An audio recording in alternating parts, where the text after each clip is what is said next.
marketing is like a really, really sick trick, man. It's a lot of like psychology built into it. Netflix blowing billions of dollars on content that people go through in one day, but they still keep the membership, right? Right. How is that possible? I usually try to use somebody else's password. I ain't gonna front, Theo. All right, everyone. What's good? Welcome to Docs Outside the Box. We got a very excited and enthusiastic guest on the show. We got Theo Jones, who is a certified nurse practitioner. I don't think we've ever had someone who is not either a medical student or a doctor on the show to speak about what they do clinically and how financially lucrative it can make a lot of sense for doctors. So listen, man, hey, you breaking ground, you breaking a whole bunch of different traditions on the show. So Theo Jones, welcome to Docs Outside the Box. Hey man, this is why they call it docs outside the box, because we go outside the traditional realm of Yeah, there medicine. you go. We Okay. outside the box here. This is rare air. I feel like I'm stepping in the doctor's lounge for the first time after I got my credentials at the hospital, you know. Well, your ID works. You get you into the surgeon's lounge. You know what I'm saying? You get some peanut butter and jelly sandwiches and some cereal, because that's all we get nowadays. It's not like the old Yeah. days where they get like a 5-course meal in the surgeon's Well, lounge. like a bit of Nespresso, something Hey, that'll keep going for the rest of the day when I get through rounds. hey, we'll take it, right? We'll take it. I Well, love it. listen, Theo. So you are a nurse practitioner. You work in Baltimore, and you have a concierge service. Before we jump into what we're going to specifically talk about, which is IV hydration and Sure. why that is mad lucrative, and this is something that we all need to be considering. Why don't you do Yeah. a quick introduction of yourself? Let us know who you are. Sure. Yes, my name is Theo Jones. I'm a board certified family nurse practitioner. So my focus was family practice. Um, I run Weekend Whitecoat Concierge, and Weekend Whitecoat Concierge, what it is a concierge medicine practice. So we do primary care, urgent care, house calls. I have the Weekend Whitecoat app that patients can just literally download from like the Apple Store and the Android store. It's a house-made EMR that I had worked up just so I can specifically be in touch with my patients. So it's no open source. It's like no other like third-party EHR. It's all in-house. So I'm really proud of that. Once they log in there, they can do text consults, video consults, anything of that nature. So it's different levels of the concierge service. So the concierge, it's like executive level, and then it's like a gold access. So executive level patients, they get my personal number. They can reach me anytime. Gold level, we all like interactions are through the main line. They can just text the main line, or they'll get they'll get just reach me through the app. So that's perfect too. So the concierge service, I started this in like 2018, right? Hmm. This is like back when telemedicine wasn't as huge as it was, and I was just finishing up with my program. And Maryland's a full practice state, so it's not one of those states where I have to have a collaborating physician to do my job.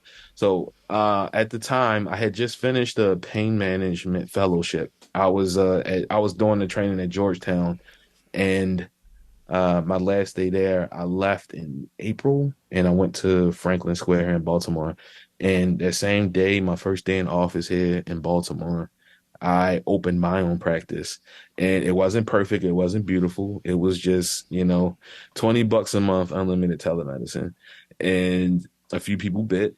And from there, I started to grow it. I grew it into packages, subscriptions. I added more services. And one of the more popular services just happened to be IV hydration into the mix. So it's no office. So this is like a really cool kind of like lean practice, right? So So let me ask you, okay, because the when I was, man, I'd have to say at least 10 years ago, I just remember going to Vegas and they're talking about this IV hydration thing. I'm like, what is this? You look at the ingredients, you're like, oh wait, this is like normal saline. This is lactated ringers, or this is a banana bag, right? Like, what is it about IV hydration with the general public that is so attractive? Why is that? Like, let's talk about the conscious part of that. sure, yeah. All right. So the first of all, it's three things, man. One is the lucrativeness of it, right? Two, water soluble vitamins last longer in the IV versus when you ingest it. When you take vitamin C by mouth, you got to go through the gut, XYZ, right? But if you Mhm. put it straight into the bloodstream, the idea is that, you get the effects a lot faster, right? And then the third thing people feel better when they have a medical professional doing things for them. Let's There be you go. That's okay. Okay. All right. So this started what like late 2000s or early in this decade, or excuse me, Oh like the man, last decade? When did all this this stuff this start? this went back all the way back to the Myers cocktail. I think Dr. Meyer was actually here in Baltimore, Mm. and his what he did was he like pioneered this like high dose vitamin C bag for his patients. And so it was supposed to do a few things. It was supposed to help with wellness. It was supposed to help people that work out a lot, like upper airway relaxation. It was this like cure all kind of like cocktail bag. And at first it was like, you know, science is wonderful invention. And then of course, you know, in medicine, Mm. everything gets researched and then phased out because somebody walks in and say, oh no, that guy's a quack. That shit ain't right. And then shut it down. And then we start to move around. So just like things, you know, all things that happened in the past is cyclical if we don't learn from them or if we don't use them again. So sometimes that research comes back into favor, and you know, we just start opening up these drip bars. It became popular. I would say it became popular again in the 2000s, and when everybody seen one how easy it was to open, and two how profitable it could be. Like, all right, I mean, let's just be honest, right? When you go Well, to the hospital, but from a patient standpoint, like it seems like it's obviously one of those things that if you got a lot of money or if you have a lot of disposable income, it makes a lot of sense. Particularly if you're in Vegas or whatever it may be, you're a high achieving individual. Maybe you feel quote unquote dehydrated and so forth. Like, or even if you're a health nut or athlete, you know. okay, So, okay, like, all right, another thing, like, and, you know, we got a big sports team here, Baltimore Ravens or the Baltimore Orioles, right? A lot of those athletes, they used to that kind of treatment, right? They used to having that treatment for them. Like, somebody come out to me and provide this treatment. I've been like, you know, I've been hitting the ball, or I've been performing at peak condition, and I want to have these electrolytes replaced.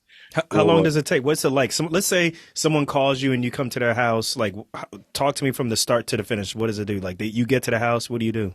Sure. So from start to finish, so usually what'll happen is I'll get a call. It'll say, "Hey, you know, I wanna get an IV." Or you pick your choice, XYZ. So basically I'll just walk a patient through their choices of what they can do. So from there, I have all of my supplies already loaded and ready to go. That is just like base camp. I got my go bag, like old school doctors from the Okay. 1930s when they do house calls. I have my go bag. I got all of my ingredients. I just grabbed my ingredient bag out the refrigerator. I have all of my supplies already laid out. Poles, normal saline, IV kits, syringes, needles, all that fun stuff. And so Uh, your IVs are already pre-made already, or you're making it based off of what they say? you know, the fun stuff is I make it in front of the patients, and they usually like, Oh, yeah, okay. yeah. Makes sense. So Okay, I good. mean, so basically, we'll have an idea of what we want. Like, so say somebody wants an energy bag, right? So basically, what I'll do is I'll come in with some taurine. I'll have some B12. Mm. You know, I'll You don't throw a put no little. dopamine in there, none of that. Ah, man, I don't go that crazy. You said energy. I'm just joking. Go ahead. Go I hook ahead. them up, man. I hook them up. I hook them up. You know, I always tell patients like after you get this B12, you're going to get some really, really good rest. And, you know, B12 is good for nerve conduction. Once you hit a patient with B12, you know, they get really relaxed, and most of the time they fall asleep in the middle of the drip. Uh, Mm. from start to finish, I would say the process is maybe about an hour and a half. Just Okay. like with commute, IV insertion. The bag itself is about 45 minutes to run if it's able to run wide open. This No is problem. 1 liter. This is it goes from a liter to like a half a liter. So like Okay. 500 ml or like a liter. It depends on how much time the patient has. So if the patient has a lot of time, you know, we can run a liter, you know, we can upcharge, run the liter, put what you want in there, call it a day. If you don't have a lot of time, we can just do 500 mLs, put the ingredients in and run it. So everybody has a different preference. Everybody has a different need. Some people say, "Hey, I've been feeling sick." You know, you got like a wellness. You know, you can easily just hit somebody with some vitamin C and some zinc, and they feel good as new. I mean, let's be honest. You know, when you give somebody a liter of fluids, you know, everybody feels good after Oh that. yeah, absolutely. Yeah. So, I mean, if you put vitamins in, I mean, there are true benefits to this. You know, like I've done it. I've done it with Mhm. myself. I've done it with my wife. You know, when she felt sick, I've hooked her up. Even with like people who are drunk, you know, when they're trying to get sober, you know, hooking them up to a banana bag will change their day, man. You know, I've I'm had not. I've had plenty of people call me after they got drunk, and it was I've like, definitely seen the resident who comes in the next morning, um, with GI symptoms because they had the flu and they got IV fluids and they were obviously able to finish the beginning and the rest of their shift. But yeah, because they were sick, so definitely it definitely works. So during that hour, that 45 minutes, what are you doing for that person? Are you monitoring them, or are you just sitting there watching them, or? So I mean, in that process, I monitor them, but also in that same time, I try to pitch, not pitch, but like I talk to them about the other things that I do. Because most of the time, when somebody hear about you from somebody else, it's Mhm. all good word of mouth, right? Most of the time, when somebody hears about you, they're like, "Oh, well, that's the IV hydration person," but you don't know, like, hey, I do COVID testing, I do telemedicine, I do primary care, I do concierge medicine. Any question you got, anything that you need done, give me 24 to 48 hours, I can make it happen. You know what Mhm. I mean? So most of the time I'm talking to them about my services, what I do, or just like kind of discussing their health and seeing, how I can help get them to the next level of their journey. So it's never just, me sitting there being awkward and quiet. Mhm. I get my ABHs on, always be hustling. Always be hustling. Okay, I got you. But you're not like monitoring vitals, or there's no need to. Basically, what you're saying. No, Okay. no. I mean, not. I mean, of course, we pre-screen these patients. We're looking for, whether they have any kind of allergies, whether they have a history of hypertension or like volume overload, heart Right. failure, That's what I was gonna ask, like things of that CHF or nature. kidney issues or something. Yeah, Yeah. nah, we don't. Nah, we gotta screen that properly. That's Okay. crazy. I can't imagine going to somebody's house and not knowing what's going on with their health condition and being like, oh, my bad, I gotta leave, but I cannot keep part of the money. Got you. Got you. And Nah, this, so go ahead, please go ahead. no, I was gonna say we screen for multiple factors. We try to make sure these patients don't have like any kidney injury or like I mean, well, we help with kidney injury, but we try to make sure they don't have any chronic kidney disease or any like volume overload, because you never want to come over there and cause like any like flash pulmonary edema or like volume overload, and these patients start to get really wheezy while he's sitting there and puff up like a puffer fish. You know what I mean? Right. So Right. Yeah, I you mean don't want that's them getting that's frothy. exactly, pink frothy lips, and they're just looking at you like it's so good, it feels good. Like, So at the end, is that where the exchange is? Like, is do they prepay or do they pay afterwards? oh no, they prepay, man. They prepay. Listen, I, I, Okay. I'm from Baltimore, man. You don't never do nothing until you get paid. You feel me? Hmm. I don't I get the got wrong you. line. Same time, or even Nah, before. man, I I know you got you. like that. So most of the time, how it works is we send out the invoice before the service is actually executed. So I mean, just like anything, just like before you go pick something up from Crate and Barrel or before you get your Uber Eats, you pay, right? Right. So it's not like a traditional hospital exchange. Like most people go to the hospital and they don't pay anything. They just kind of go there, sit in the bed, get their help, and when it's all done and they get discharged, they just leave. There's nobody coming in with a swipe card like, hey, yeah, yeah, yeah, run your checkup. You know what I Right. mean? Right. Right. No, like so. I mean, in this case, it's a little bit of a different model from the average medicine thought process. But this is also why the entrepreneur thought process is like very important. Because it's been times where, it'll kick in like me as a hospitalist to be like, yeah, yeah, sure, we'll take care of that, blah, blah, blah. And then I just hang on the phone. I'm like, shit, I forgot to tell them to pay. You Right. know? That's huge. Yeah. Yeah. You don't want to Yeah. set that. You don't want to set that precedent. Right. Exactly. Because then when you show up, they're like trying to give you the insurance information. I'm like, no, no, no, that's not how that works. Got you. Now, what about like outside of just IV infusions? Do you do? Oh, sorry. Like the infusions for energy, the infusions for if you're hungover, the infusions for if you feel a little bit under the weather. Do you do any infusions for like antibiotics, oncology, anything like that? Any of the true medical things that like need a prescription or things like that?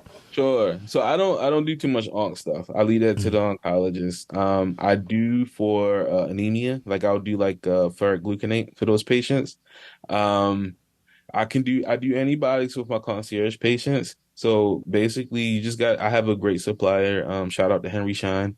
They out in Columbia here in Maryland. And if I need anything, I reach out to my rep. Like say I want to do some ceftriaxone for a patient. Uh, I order the ceftriaxone, hook it up to the bag, and I just run it for the patient. I put it in a mini bag. Or if I do it for a gluconate, shout out to Henry Shine again. Call them up, order it. I have it at my door. or have it at my office door within like 24 or 48 hours, and I have my patient hooked up.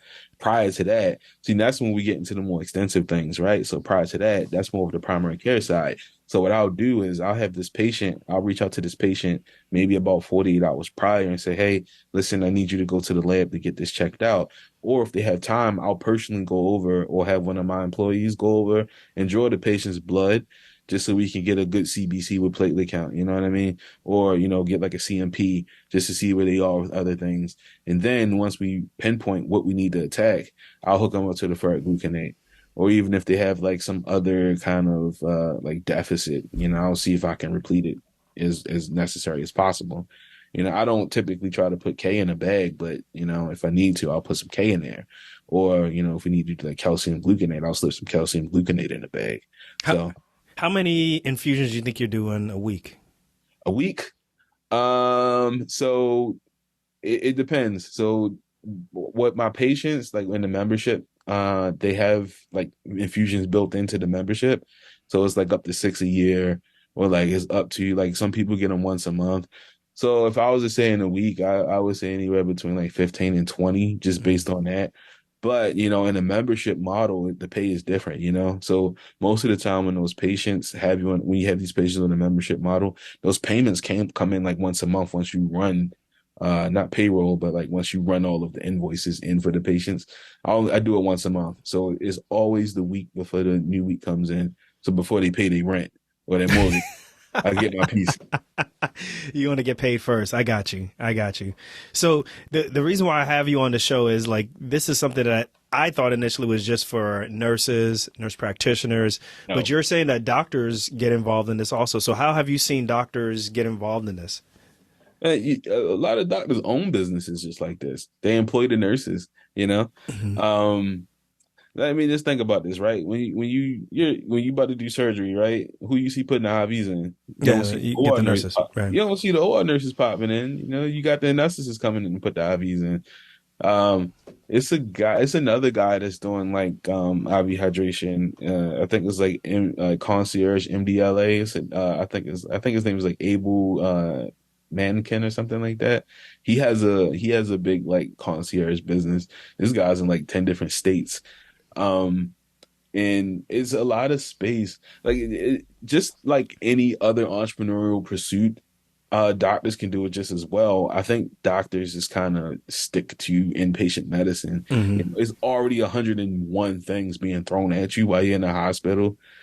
Who wants to go and open another like Right. liability, you know what I mean? But this is it's not just for nurses, there are doctors that own businesses. It's a few in this area as well. It's not just me. It's another, I think it's another like physician.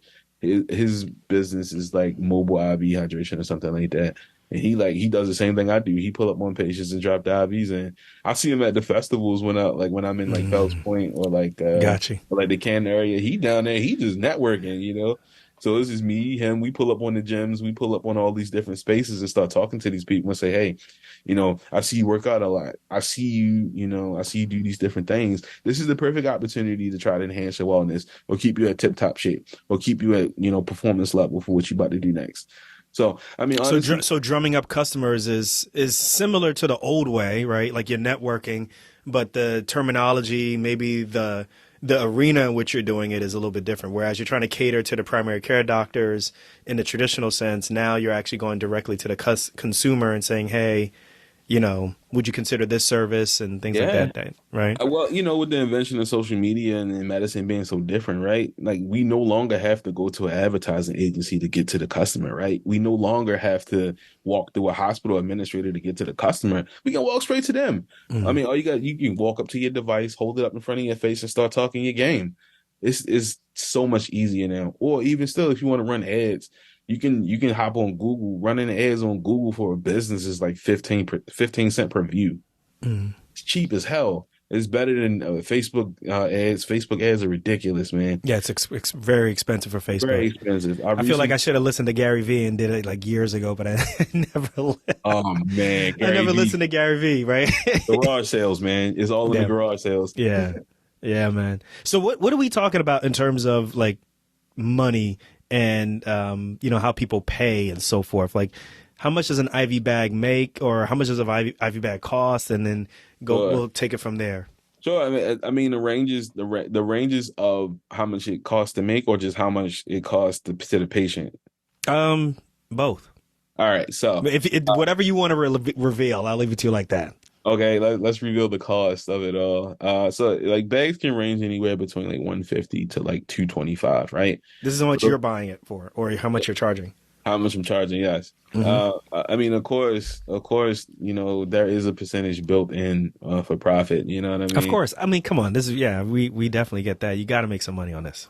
Yeah, I mean, listen, man. When you go to the hospital and sit in the ED, they charge you like 120 something for a bag of just regular normal saline. Let's be Right. real here, you Yeah. know. But if we break down the cost of the actual bag of normal saline cost from a supplier, it's a whole lot different. I would say hospitals hit you with a 10x markup. So I mean, if you can get a regular bag of normal saline for like $15, right, and they're Mm. charging you 120 something dollars just for that bag, just for you to sit there and occupy that bed, me adding vitamins that I paid for, or like whatever preparatory mix that I decide to release to the patient, I mean, I'm at least, I don't know, maybe like two times, at best, after Okay. all of the mix-ins and, IV supplies and things of that nature. But it also depends on, what it is I'm doing. So, all right, this is it. Ferric gluconate is a lot more expensive to, give to a patient.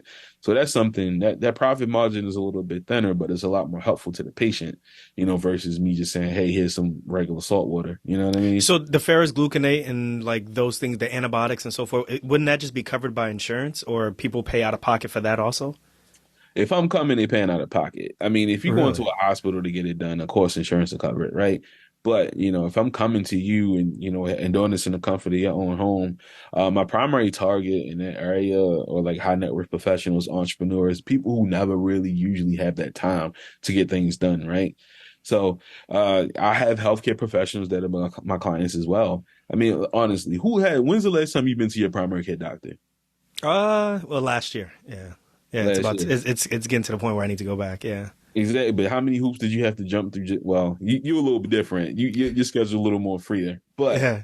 the average medical professional, how many hoops do they have to jump through Right. just to get a day off? You gotta get it approved, or you gotta cancel surgery. You gotta move a schedule here, there. You gotta cancel some clients. You gotta give your pound of flesh to actually get a day off of work, right? So who would pay for convenience? Anybody who can, use it to save Yeah, time. people have disposable income. Yeah. Yeah, the Yeah. same reason we pay for people to come clean our house. The same reason we outsource work in America to China, cheaper, it's a better option. How much is your time worth versus, you going and sitting in a waiting room with 30 other people for an hour and a half? You know what I mean?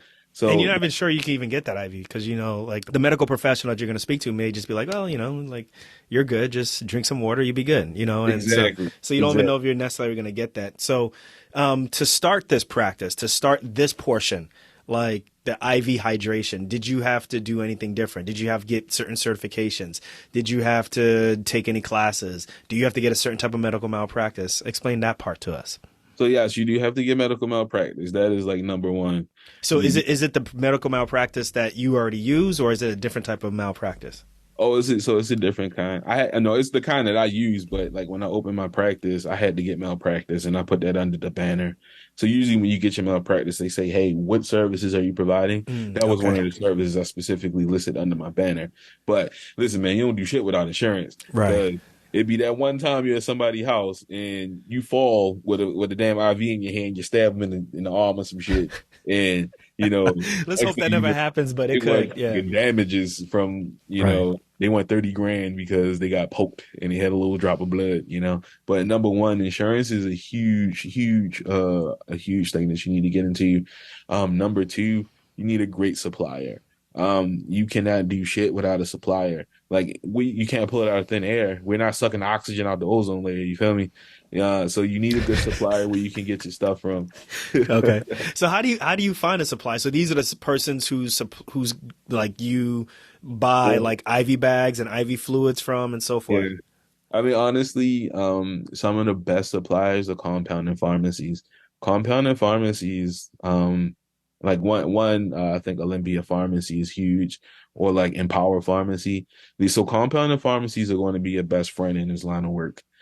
Um, and a lot of people kind of overlook them because they don't typically use compounding pharmacies. A lot of people just order it to your local CVS and say, "Hey, good luck." A Made up compounding a be with you. compounding pharmacy. I don't think I've ever heard of that. So Never. these are like the specialty pharmacies? Yes. So Okay. these are specialty pharmacies that people utilize to get certain things. Like, my compounding pharmacy network is so good, man. Like if somebody wants like Viagra in the shape of a hole, like one of those throat lozenges, I can just call them and have it ordered to the patient's door. You Wait, know what I what? mean? Yeah. They call it a troche. They call it a troche. And basically it's just like a little hall shaped thing, like a square shape, and they just set it. Wait. Are you serious? So these pharmacies they could change the context or the what's the word I want to use? They can change the way in which oral medications are given just to make it more pleasing, I guess, or Yeah. make it I'll, easier to I'll take. I'll tell you, man. So in the concierge business, man, you run across some interesting people, and I had a patient who hated swallowing pills, and he would always I thought he was joking at first. He was like, "I hate swallowing pills. I never want to swallow a pill again. I'd rather it be liquid or something that melts on my tongue." And he calls me. He's like, "Hey, man, I want to get XYZ, right? I was wondering if you could get it delivered to me discreetly." Viagra? Yeah, Uh-huh. basically, he was like, "Hey, I want to get Viagra. Can you get it to me discreetly?" And this guy's young. He's pretty healthy, and I'm like, "I know you don't have like pulmonary hypertension, so what's up?" And he was like, "Well, I just want to get it to melt on my tongue, blah blah blah." And I was like, "Okay, give me 8 hours, right?" So I call in, talk to the pharmacist, and I say, "Hey, is this something that you can make happen?" And then she was like, "Yeah, that's easy. I can do that in my sleep." And I'm like, "What? How soon can we get it to the patient?" "Oh, we can have it there in 24 hours." Man, when I tell you that I had this medication shipped to this patient within 24 hours, and this man was as happy as a clam because he did not have to swallow a pill so that he can perform. Okay. All right. That's interesting. That makes sense though. That's customer service right there. People, listen, you get what you pay for, you know what I mean? So that's the thing with concierge medicine. Like if you just like if you go to the Nike store, right? You want to buy some Jordans, right? If somebody walk out with some Shaqs, that's a problem, right? Well, not during my time when I was growing up. I'm older than you, but Shaqs would have back in the day, the late '90s. Yo, Shaqs was no, Oh Shaqs no, was not. not the Shaqs never. Reebok joints. I'm talking about the ones they were selling at Walmart when he was on the side of the shoe, Like exactly. Those. I got you. I got you. When he was trying to make it more He was trying to cost make it more profitable, yeah. profitable for Or even everyone. like when Yeah. Stephon Marbury had his shoes out, you know what I mean? Yeah. Like at the Yeah. Starburys, if you Yeah. was, it's a difference, you know what I mean? It's a big difference. Like What's it, like Polo and Ralph Lauren Club or something like that? The yeah, difference the is. Polo Association versus Ralph Lauren, I that's the got you. big difference between concierge and like a regular office. And it is funny, man, because when I was training, the doctor that trained me, I love her, Dr. Martin Jones. She was the best, man. She taught me everything she knew. And when I told her what I was planning on doing, she looked at me and said, "That'll never work." And I'm like, "Watch this." Watch this. Yeah. Okay. So you got you. I hit her with it. I mean, we still laugh about it to this day, but like she was like, "It's not gonna work." I was like, "Yeah, it's gonna work."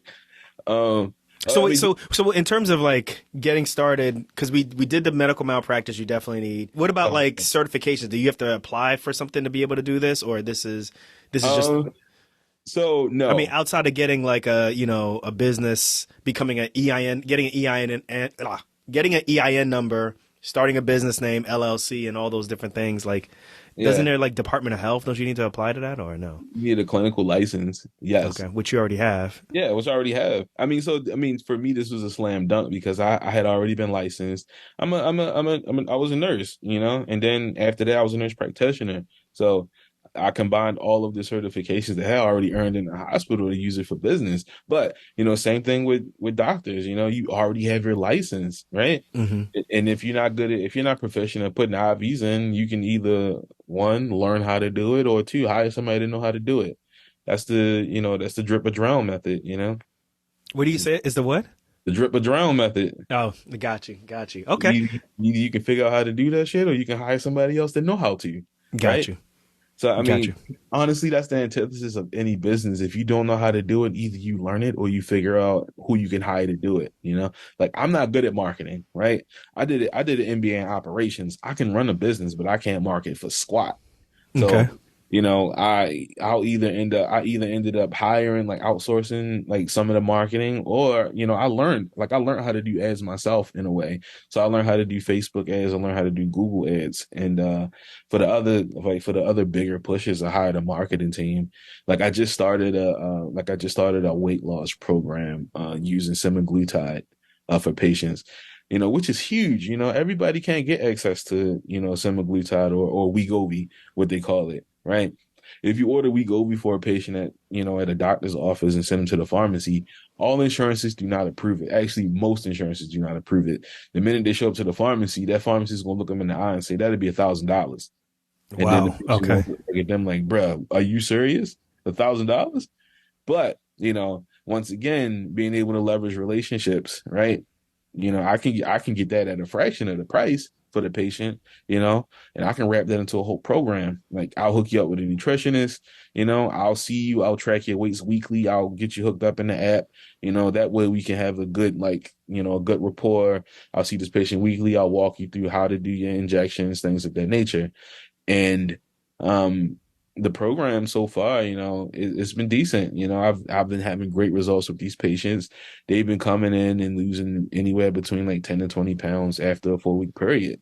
But, Wegovy, is known to reduce up to 14.9% of a patient's body weight over a 68-week period. The results are just that good. I mean, if I was to compare it, I would say it'd be like it's a chemical version of a gastric bypass without the surgery, you Got know? you. Got you.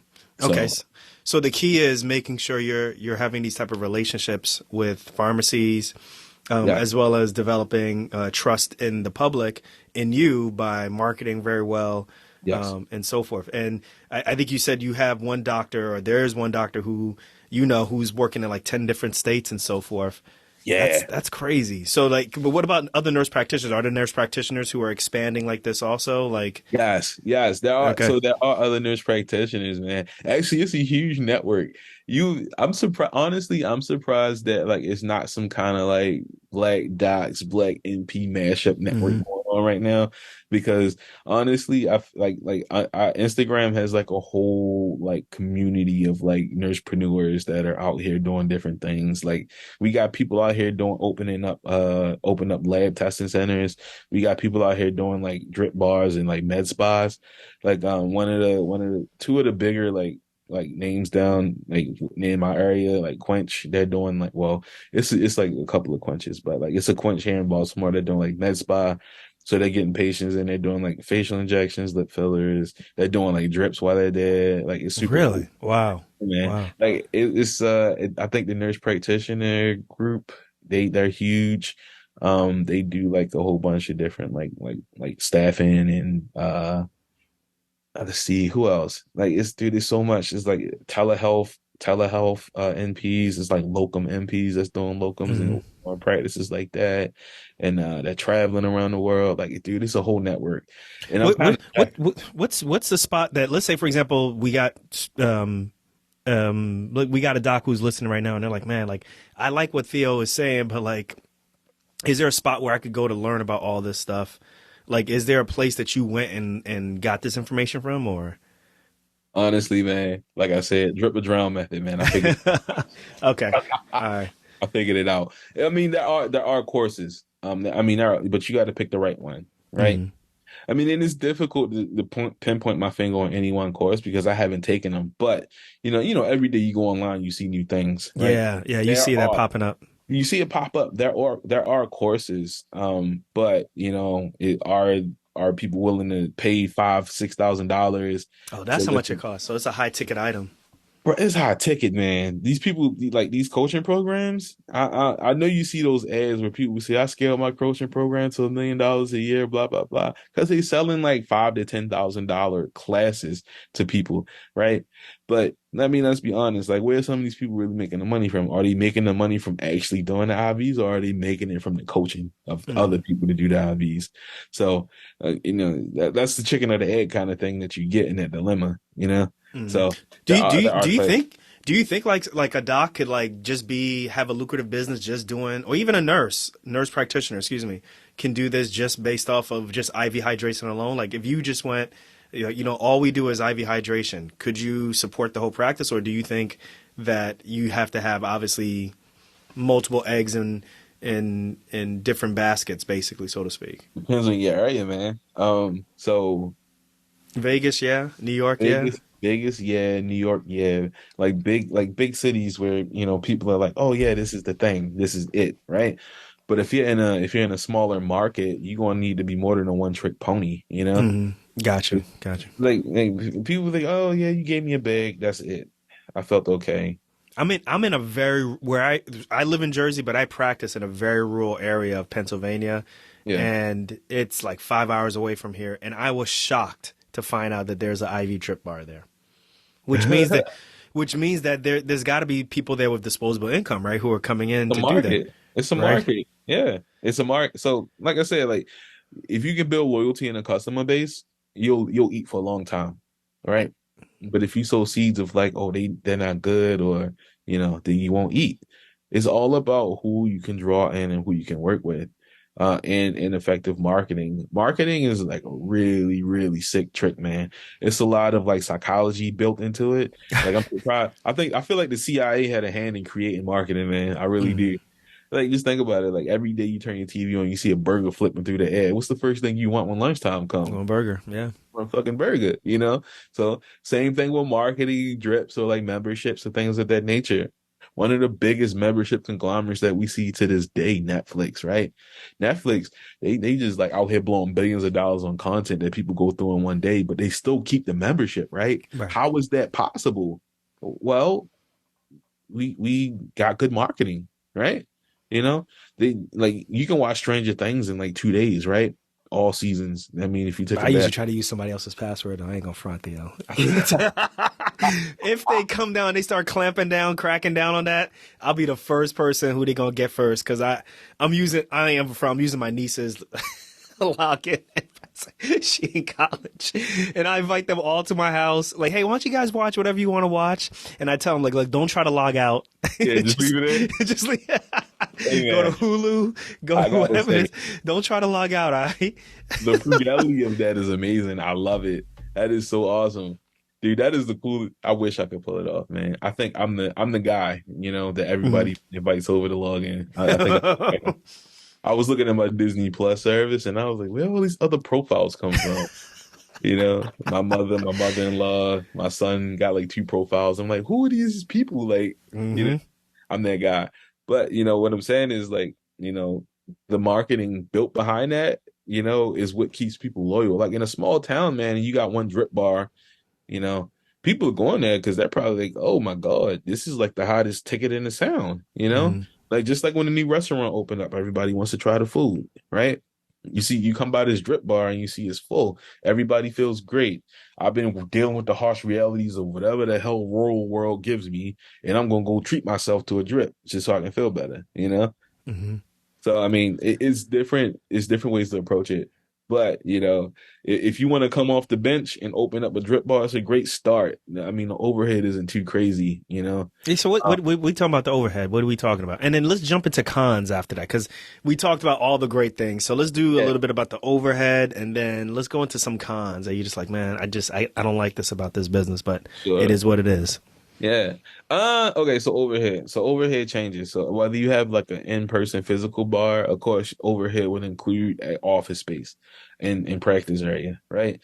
It'll include employees to kind of run the front desk. It'll include supplies, so poles, chairs, drips, whatever like beautiful layout you're gonna put in the lobby, whether it be a TV, chairs, massage chairs, or even if you cut the sound system down to give them a little like zen like feel in the waiting area, Hmm. so they can get comfortable. I mean, honestly, overhead, like opening up, if it's 2 months, I mean, honestly, opening up, it would probably run you like maybe 50 just to try to get everything running. So that's like 2 months on your lease. That's all your supplies. That's hiring and paying people for the first maybe like 2 to 3 months, plus marketing budget. marketing budget should be a decent amount. I would say at least maybe like 30% of your budget you should like run it on marketing. Because like nobody's gonna know who the hell you are. So how are you gonna know to come to your business? Hmm. It's kind of like it's like that paradox, right? If a tree falls If in the woods and and nobody's nobody around to hears it, hear it, yeah, yeah, did it make a sound? yeah, Or don't make a sound. if you build it, will they come really? Feel the dream shit. Yeah, yeah, You build it, they will come. that's But not no, they true. won't. They won't come. They won't give Yeah. a shit. Whatever hobbled hole you're in, they're gonna walk past it and be like, "What the fuck is that?" And then keep going with their day. You know. So you need to let people know. Cogito ergo sum. I exist. Hmm. So get them in there.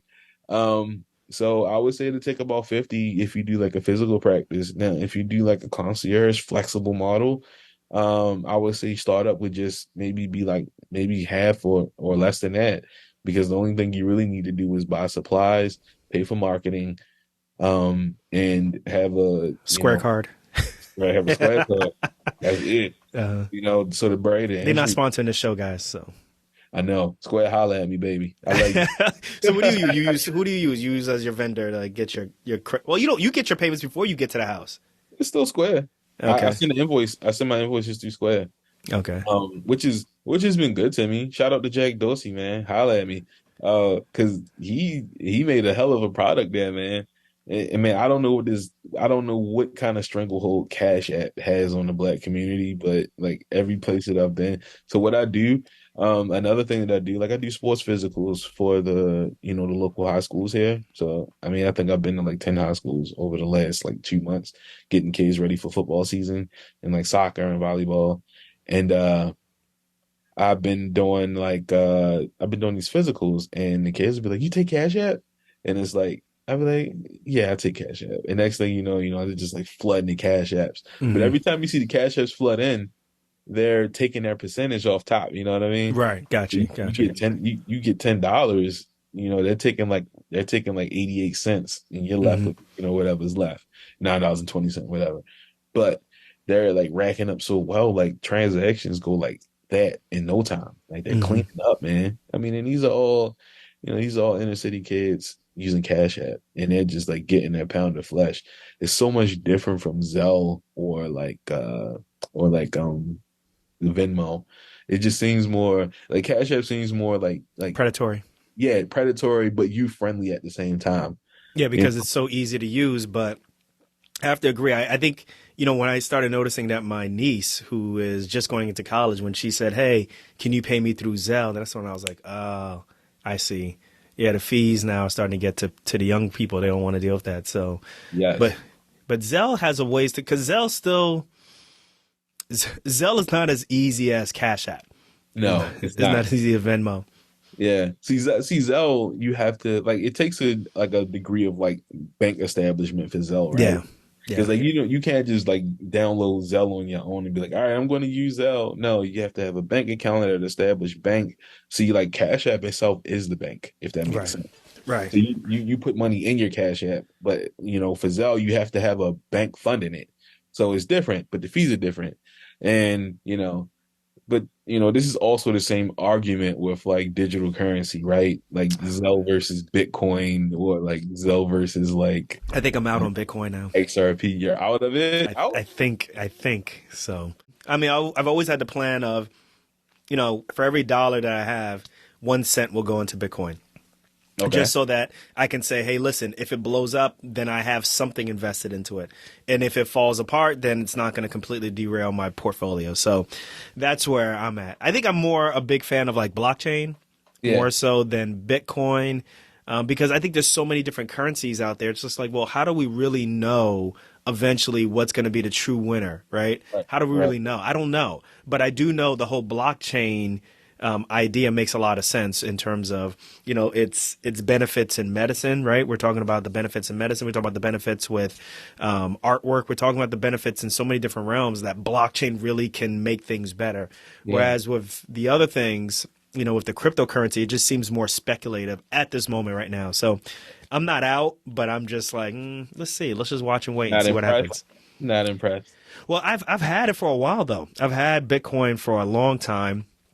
My wife is kind of pissed because I don't even know where keep a lot of it because I had it since like 2012, 2013. Yeah, I know. So what you're telling me is you could be a Bitcoin millionaire as we speak. You If I just found it and this show stops, you know what happened, right?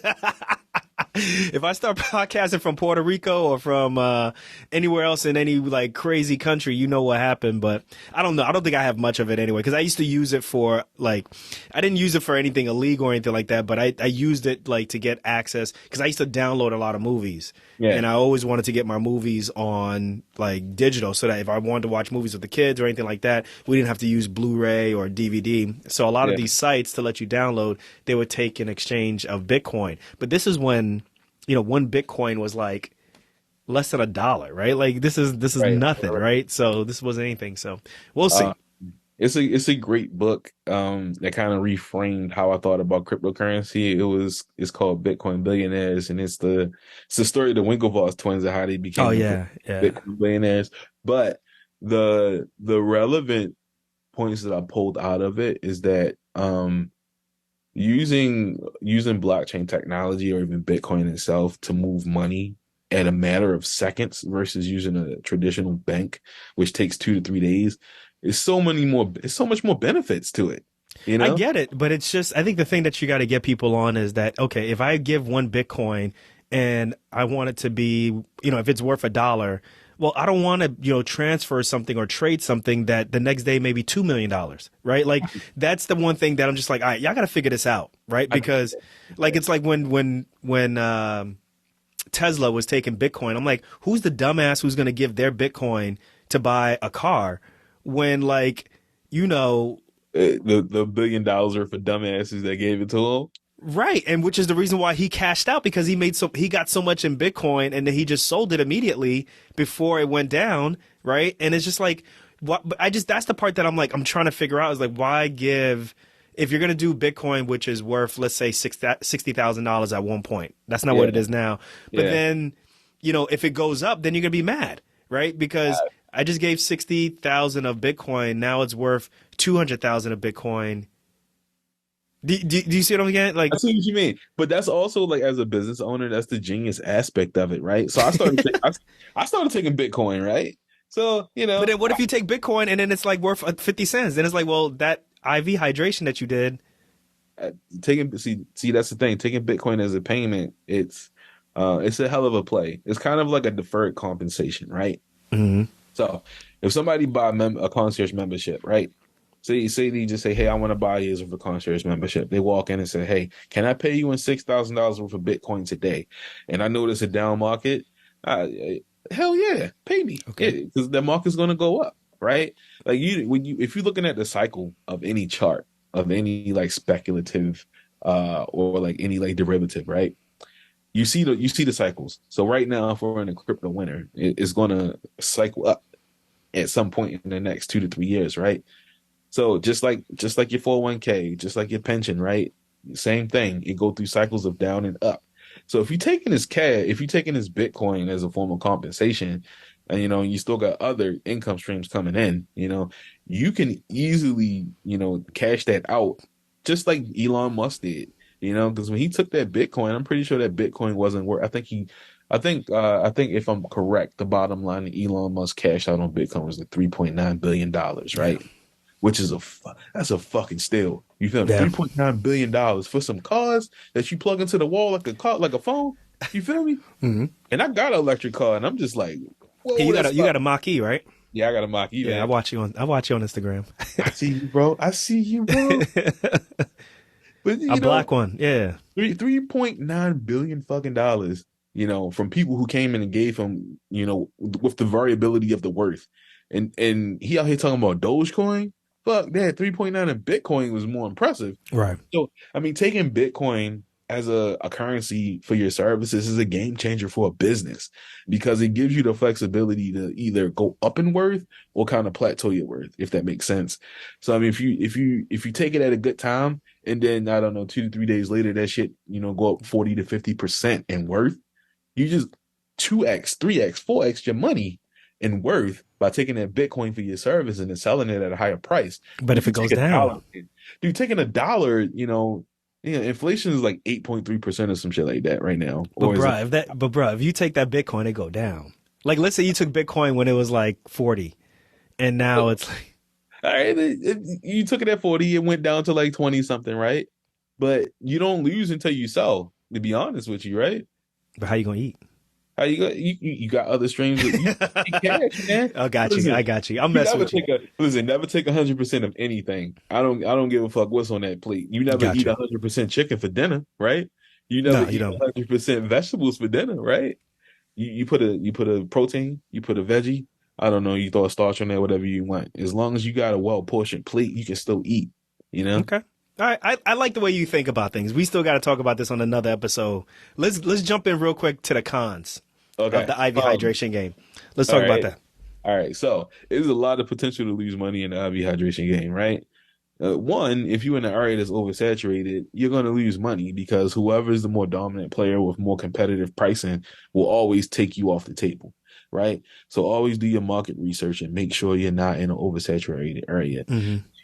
If it takes too long to acquire customers, your stock can go bad. You literally, Oh, yeah. I didn't even think yeah, about that. How long do literally, these IV bags last? Like, don't they last a long time?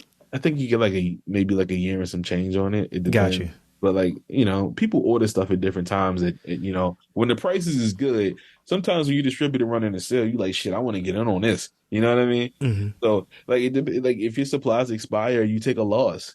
Wow, that's a hard pill to swallow. You Hmm. throwing away you throwing away something that you paid, XYZ for. So you like every bag you throw away, you just counting it like, man, that's $20 here, $30 there, $40 here, or even if the medication or the vitamins that you get, even if that expires, or if it gets left out too long by the delivery people, that's a loss.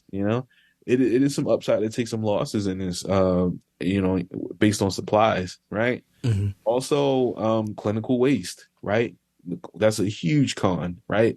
So you go see a patient and they got like spider veins, right? When you call them and you say, "Hey, how are your veins?" and they say, "They okay," and then you get there and they be like, "Oh, I lied, I got poor veins," and you're just like digging through somebody's arm, you're going through catheter after catheter, trying to get an IV, and this patient is just like, I'm sorry. It's just like I don't know, IVs, I think they're like 20 beans, like $20. A box of IVs is expensive, man. I think people overlook that. Those Hmm. those little butterfly catheters that y'all get in Hmm. your arms at the hospital, man, those things are expensive when you buy them outside the hospital. Okay. We take that for Now you granted. talking. Now you talking. Okay. Because we can literally walk, man. We can walk into it like when we in the clinical setting, we can literally walk into a supply room, grab about three or four of them things, and go sit at the bedside and say, "Nope, didn't work. Nope, didn't work. Nope, didn't work." But as a business owner, you're like, "Shit, that's $40. Shit, that's $60. Oh, That's eighty yeah. I see dollars." how you think about it. Yeah. Yeah. I get it. Yeah. So that's why they started after a while. They started changing the Pixar. Well, is it Pixar? How do you say it? I don't know, man. Yeah. Well, The after a yeah. while, it started to Yeah. change the way they count the inventory in the hospitals, right? So I was at one of the biggest institutions here, right? Hopkins, right? I was doing trauma surgery. And trauma surgery, you go through a lot of shit, right? Yeah. You go through suctions, you go through, stitches, you get all of these different things in this combination, right? All into this big, beautiful mess. But, at the end of the case, how are we counting what we used? How are we saying, you know, how much are we going to bill this man's insurance because they used a whole rack of supplies, right? So when you pulling these supplies off the shelf, there's a logistics system where you can pretty much just like scan how much is being expended, right? And after the case is over, as a circulator, you have to add up everything that was used. It's like a little click, 1, 2, 3, 1, 2, 3, right? And you bill it to that patient. Same thing, man. In a real life setting, you gotta assign a fixed dollar value for everything that you use. How much does it cost to acquire a customer? How much does it cost to cater to the customer?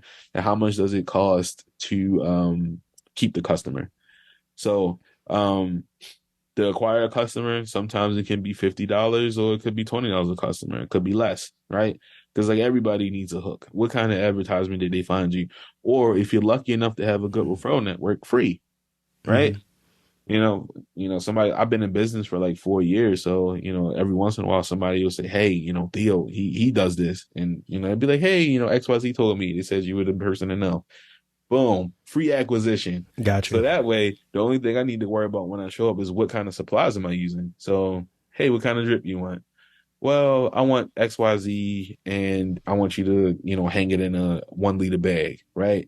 So I don't know, anywhere between like supplies can go, depending on the visit, it can go anywhere between 80 80 to $100, right? It's just like supplies alone, like breaking out the IV bag, breaking out the catheter, the tubing, the I guess you can charge for reuse of the pole, but the pole's got a cost to it to get the IV poles up. Um, so it's a lot of potential to lose money doing it, right? If you don't have that mindset that I need to account for everything that I just used. When we go to Starbucks, we just drink the coffee, but we don't think that the cups, the lids, the sourced coffee all have a cost behind it. So these fixed values are what really kind of drive the logistics of a business like this. So And you that's need, and that's what helps you get to the next level. That helps you separate, I'm assuming, from the rest of your competition is the ability for you to decrease those costs. yeah. Yeah. Dude, if you listen, same thing with any other business. If the cost is too great and you're not making profit, what's the point of being in business? It's a hobby at that point. Hmm. So if you can minimize what it costs to actually perform the act that the customer is paying for, or even if you do it efficiently enough that you can do it the first time well, and they never say, "Oh my God, it's never happened like this before." You do it so well, you know. So you gain a few things out of that. One, you gain the confidence of the customer. Two, you gain their business. You know, if you can do it Hmm. right, efficiently, and have a process to it, that is all. You need a Systems is process. everything. Systems is everything, man. Systems and man, automation, man. I, Yeah, I I man. could I could blow like another 2 hours on automation alone, bro. I wish we had the time to do that. It looks as though, you were able to give us a really good primer on the IV hydration game and, Sure. for the most part, how lucrative it could be, not only for nurse practitioners, but also even for physicians out there who are starting and who are interested in this. And just so y'all know, this is not just for, nurses and nurse practitioners. This is for physicians also. This is for everybody. Everybody can get in on this. Everybody. And that's what we talk about on Docs Outside the Box, how to be and do things non-traditionally. So, Theo, if people want to get in contact with you, let's say people want to take this relationship to a next step, they want to learn more from you, or, maybe someone is in Maryland and they want to hire you for some reason. How do they get in contact with you? Oh man, listen, they can reach me. My office number is widely available. 410-999-1742. They can also reach me on Instagram at Weekend Whitecoat. Um that was a very unique name, by the way. I get a lot of compliments on that. Uh, Yeah, they can also reach me my personal page at College Boy Jones FNP. That's also a good way to reach me. Or if you find yourself on weekendwhitecoat.com, just scroll on down to the contact us form and just hit me. I'm always available. That's part of my job. I always got to be available. there it is, guys. That's Theo Jones schooling us on the IV hydration game, so to speak. Make sure you guys follow him. All of those links that he mentioned will be in the show notes. Theo Jones, thank you again for your time, man. We'll catch you on the next one, guys. All right.